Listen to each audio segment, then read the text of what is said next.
민주당 전 당원 대회가 드디어 시작되고 있습니다. 제주, 인천을 시작으로 해서 전국 순회 경선을 하게 됩니다.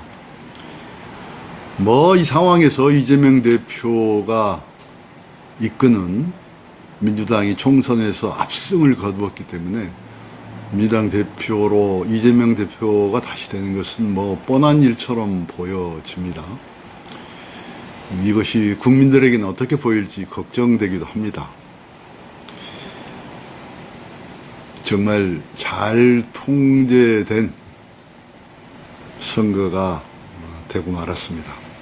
저는 개인적으로 586 대표가 그동안 논란이 되었던 586의 처신과 역할에 대해서 586 대표가 출마해서 전 당원들과 함께 은은한 기회가 되었으면 하는 바람을 강력하게 바라고 있었습니다만 그렇게 되지 못해서 무척 유감입니다.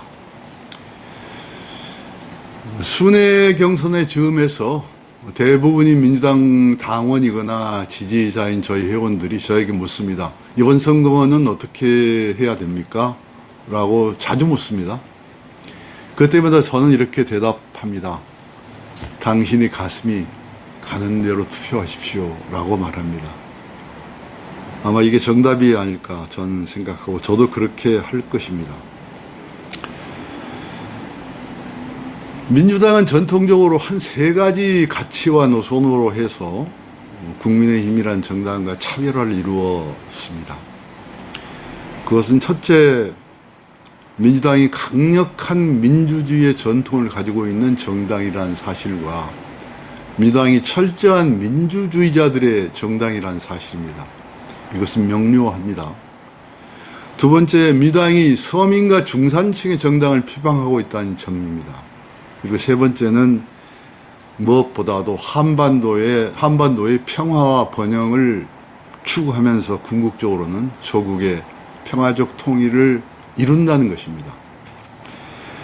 그런데 이번 전당원 대회에서 이 대회, 전당원 대회란 이 대회 수준에 걸맞는 수긍되는 이슈를 전 보지 못했습니다. 특히 세 가지 노선에 대해서 더욱 발전시킨 어떤 발언이나 이슈도 보지를 못했습니다.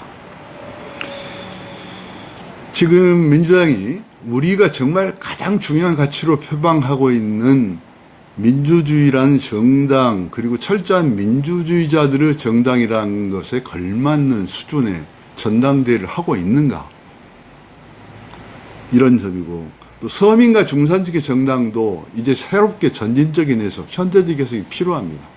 풍요롭고 풍부한 여러 가지 사회 각계각층의 요구와 요청을 잘 받아들여서 국민 다수가 용납하고 이해할 수 있는 수준의 서민과 중산층의 정당이라는 새로운 해석이 필요한데 저는 아직 그런 걸 보지 못했습니다. 그런 노력을 하지도 않는 것 같습니다.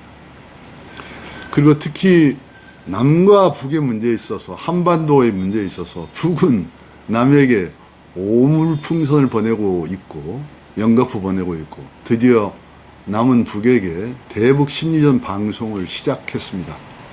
역사가 뒤로 가고 있습니다. 그것도 결정적으로 뒤로 가고 있습니다. 이런 문제들에 대해서 어떠한 설득력 있는 이슈나 실천들을 제가 보거나 듣거나 하지를 못했습니다. 전당대회 품격이 많이 손상되었다고 저는 생각합니다.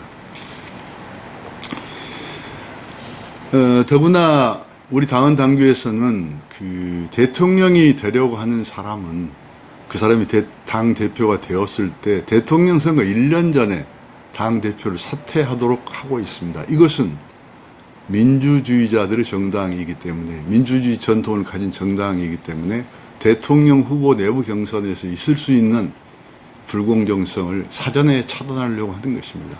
근데 이것을 고쳤어요.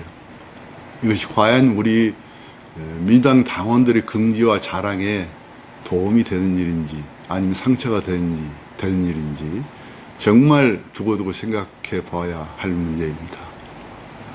중요한 것은 다음 대통령 선거이고, 다음 대통령 선거에서 민주당이 정말 강력하고 전통적인 민주주의자들의 정당으로서의 아주 풍성한 의견 수렴과 다양한 토론을 통해서 단일한 후보를 결정하는 것이야말로, 내부에서 결정하는 것이야말로 본선에 이길 수 있는 결정적 요인이 된다는 것을 저는 잘 알고 있습니다. 우리는 정말 철저한 민주주의자가 되어야 합니다. 그것이 민주당입니다.